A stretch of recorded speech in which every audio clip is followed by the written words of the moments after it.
저는 이 작품이 한국 콘텐츠 산업과 애니메이션 산업 전체에서 굉장히 큰 의미를 가지는 작품이라고 생각하고요. 세계적인 인기를 끌고 있는 한국의 다른 콘텐츠 분야 못지않게 애니메이션 분야에서도 세계적인 인기를 끌만한 한국 작품이 충분히 나올 수 있겠다.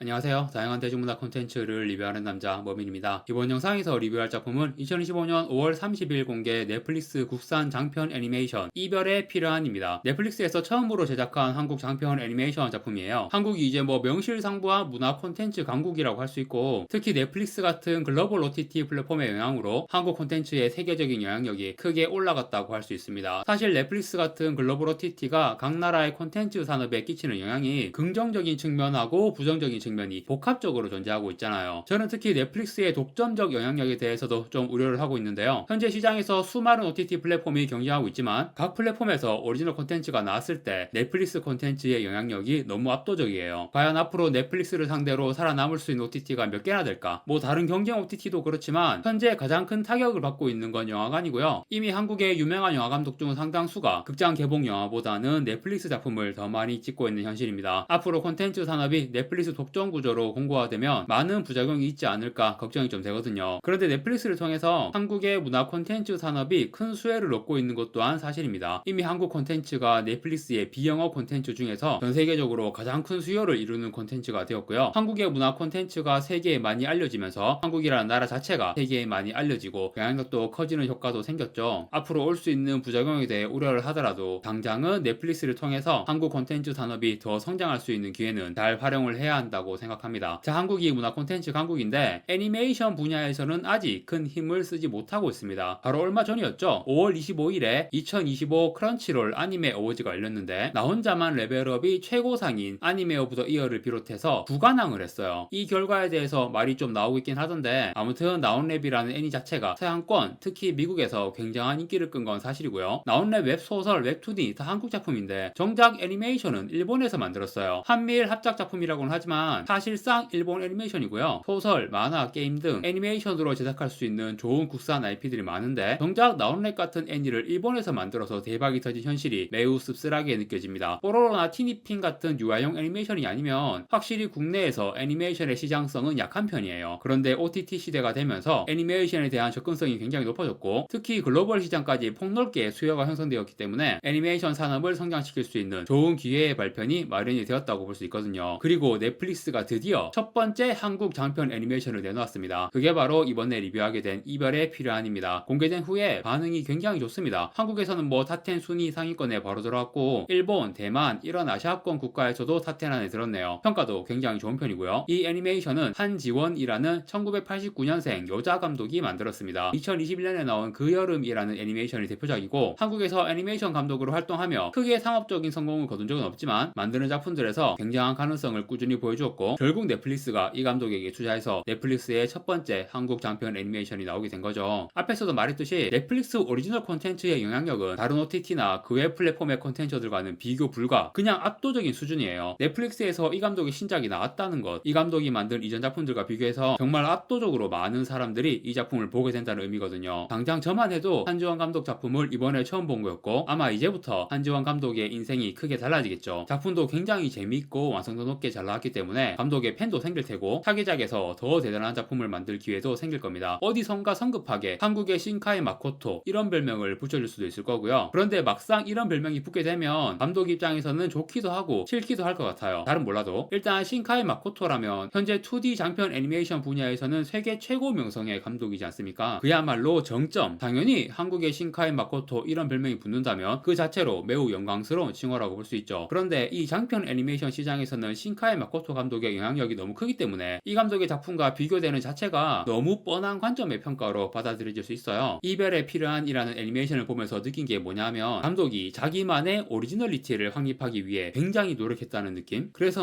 이 작품 리뷰에서 신카이 마코토 풍이다 이런 식의 언급이 많이 나오면 감독이 썩 기분이 좋지는 않을 것 같아. 그냥 저희 내피셜입니다. 근거는 없어요. 사실 이 애니메이션이라는 게 러브, 데스 플러스 로봇 같은 엔솔로지 작품들만 봐도 정말 다양한 그림체와 작화 스타일이 있지 않습니까? 하지만 하지만 솔직히 냉정하게 말해서 아무리 다양한 애니메이션 스타일이 있다고 해도 상업적으로 큰 성공을 거둘 만한 스타일은 굉장히 제한적이에요. 특히 지브리 작품들과 신카이 마코토가 세계적으로 어마어마한 상업적 성공을 거두면서 상업적인 2D 애니메이션 작화 스타일의 왕도가 거의 확립이 된 느낌이거든요. 그래서 아무리 감독 개개인의 오리지널리티를 살리려고 해도 그 왕도에서 크게 벗어나기 힘들다. 아직 작품이 공개된 지 얼마 안 되었으니까 리뷰가 많지는 않지만 이 작품의 리뷰에서 대부분 신카이 마코토 언급을 합니다. 하지만 신카이 마코토 스타일이 상업적인 2D 애니메이션 스타일로는 정점인 게 현실이니까 나중에 확고히 다른 스타일의 작품을 시도할 수는 있겠지만 당장은 한국의 신카이 마코토라는 포지션으로 커리어와 명성을 쌓아나가는 게 나쁘지는 않아 보입니다. 그리고 이미 차별화된 요소들도 이 작품에 많이 있어요. 특히 캐릭터 얼굴 디자인을 좀 독특하게 한 편이거든요. 그런데 이거는 살짝 좀 호불호가 있지 않을까? 여자 캐릭터는 괜찮은데 남자 캐릭터는 거슬리는 정도는 아니지만 살짝 좀 부담스러운 느낌이 있었습니다. 그런데 사실 이 얼굴 디자인도 과장된 데포르메가 들어간 소위 말하는 십덕 그림체가 아닌 사실적이고 자연스러운 작화다 보니까 개성적인 스타일을 확립하는데도 난점이 있어요. 이 작품에서도 주요 등장인물이야 확실하게 개성적인 스타일로 그렸는데 지나가는 엑스트라들 얼굴 보면 순간순간 그냥 지브리 애니메이션에 등장할 것 같은 얼굴들이 막 지나가요. 애니메이션에서 얼굴 디자인을 차별화하는 것도 참 쉽지 않구나 그런 생각이 보면서 계속 들었습니다. 그리고 작품에서 결국 가장 중요한 건 스토리잖아요. 스토리는 확실히 달라요. 사실 굉장히 통속적인 로맨스에 SF를 결합시킨 단순한 스토리이긴 한데 굉장히 튀는 부분들이 좀 있거든요. 내용을 간단하게 설명드리겠습니다. 우주 과학자인 여성과 밴드 뮤지션인 남성의 로맨스 스토리예요. 여주인공 이름은 난영, 남주인공 이름은 제이. 길에서 쿵 부딪히면서 만나. 시작부터 너무 통속적인 로맨스, 통속적이기도 하고 씹덕스럽기도 한 그런 스타트입니다. 난영은 화성에 가서 생명체를 발견하겠다는 꿈이 있고 그래서 생명체를 탐지할 수 있는 이상한 로봇 같은 거를 만드는데 열정을 쏟고 있어요. 제이는 과거에 밴드 뮤지션이었는데 지금은 활동을 쉬면서 전파사 같은 곳에 알바를 하고 있습니다. 이런 두 사람이 길에서 쿵 부딪히면서 인연이 시작되고 난영이 누군가 습작으로 올린 노래에 엄청 꽂혔는데 그 노래가 사실 제이의 노래였던 거야. 이렇게 조금 억지스럽고 우연적인 스토리 전개가 있는데 크게 거슬리진 않습니다. 아무튼 영화의 전반부는 두 사람이 지구에서 달콤한 로맨스를 하는 내용이고 후반부는 난영이 결국 화성으로 가서 이걸 원거리 연애라고 해야 하나? SF와 로맨스가 결합된 아름다운 스토리가 펼쳐집니다. 재밌어요. 통속적인 로맨스이긴 하지만 감독의 개성이 확실히 느껴졌고요. 이 두 사람의 로맨스가 이걸 뭐라고 표현하지? 2000년대 초반의 대학로 감성이라고 해야 하나? 방금 제가 말해놓고도 2000년대 초반의 대학로 감성이라는 게 정확히 무슨 의미인지 모르겠어요. 그냥 머릿속에 그 말이 떠올랐어. 그러니까 대학생 커플이 맨날 자취방에서 뒹굴뒹굴거리는 그런 연애 있죠. 이 작품이 12세 관람가인데 12세 관람가 치고는 수위가 좀 세다 싶은 장면들이 나와요. 그리고 주인공 캐릭터 성우가 전문 성우가 아니라 배우 김태리와 홍경이 목소리 연기를 했어요. 주인공 목소리 연기에 전문 성우를 쓰지 않은 것에 대해서도 여러 가지 의견들이 나올 것 같은데요. 저는 좋았습니다. 되게 익숙한 배우들의 목소리를 듣다 보니까 K 콘텐츠라는 정체성이 더 강하게 느껴지는 것 같기도 했고요. 두 주인공의 로맨스가 뭔가 대학로 감성 혹은 독립영화 감성처럼 느껴지는 장면들이 계속 나와서 이런 장편 상업 애니메이션에서 그런 느낌이 결합된 게 되게 신선하다는 인상이었고요. 그리고 이 작품의 시대 배경이 2050년인가 그렇거든요. 전반부는 배경이 서울이고 후반부는 우주 그리고 화성, 시각적인 볼거리가 굉장히 풍부해요. 그런데 우주하고 화성의 묘사는 다른 SF 작품들에서 많이 봐왔던 느낌에서 크게 벗어나는 새로운 느낌은 그다지 없었던 것 같고요. 하지만 2050년 서울을 묘사한 비주얼은 굉장히 좋았습니다. 풍경이 진짜 끝내줍니다. 그런데 2050년의 시대상에 대한 디테일로 들어가면 드론 택배나 자율주행 자동차 같은 누구나 생각할 수 있는 것들 말고 2050년의 서울이 배경이라면 그 이상으로 뭔가 더 상상력을 발휘할 여지가 충분히 있었을 텐데 그런 부분은 아쉽다도 아니고 그냥 놓아버린 느낌? 아예 관심이 없는 것 같았어. 이게 좀 편견일 수 있는데 여성 감독이라서 그런 디테일에 별로 관심이 없는 건가 싶은 생각도 들었어요. 사실 여성 감독이 만들었구나 라고 느낄 수 있는 그런 장면이나 내용들이 꽤 많습니다. 특히 두 주인공이 썸 타는 단계에서 서로 슬슬 찔러보고 간보면서 설레하는 그 내용들, 그러다가 결국 눈 맞아서 키스까지 하게 되는 그 장면의 연출과 대사들을 보면 아 정말 여성 감독의 작품이구나 라고 확실하게 느낄 수가 있거든요. 조금 판타지스럽죠. 여자들이 생각하는 판타지스러운 로맨스가 정말 적나라하게 그려집니다. SF 장르이지만 로맨스의 비중이 굉장히 크고요. 그리고 너무 아름다운 비주얼, 내용은 무난하게 재밌는 편이고 그보다는 굉장히 감성적인 측면에 집중을 하는 작품이에요. 극장에서 봤어도 아주 좋았을 것 같습니다. 그리고 남주가 밴드 뮤지션이니까 후반부에 공연 장면이 나오는데 노래도 굉장히 좋고 공연 장면이 아주 멋지고 감성적으로 잘 연출되었습니다. 눈과 귀가 충분히 만족스럽고 감성적으로 큰 즐거움을 선사하는 아주 좋은 작품이다. 그렇게 결론을 내릴 수 있겠네요. 넷플릭스의 첫 번째 한국 장편 애니메이션. 저는 이 작품이 한국 콘텐츠 산업과 애니메이션 산업 전체에서 굉장히 큰 의미를 가지는 작품이라고 생각하고요. 세계적인 인기를 끌고 있는 한국의 다른 콘텐츠 분야 못지않게 애니메이션 분야에서도 세계적인 인기를 끌만한 한국 작품이 충분히 나올 수 있겠다. 그런 긍정적인 전망을 이 작품이 심어줬다고 할 수 있습니다. 한지원 감독의 차기작이 벌써부터 기다려지네요. 한국 애니메이션 산업의 무궁한 발전을 기원하면서 이별의 필요한의 리뷰는 마무리하도록 하겠습니다. 구독과 좋아요 부탁드립니다. 시청해주셔서 감사합니다.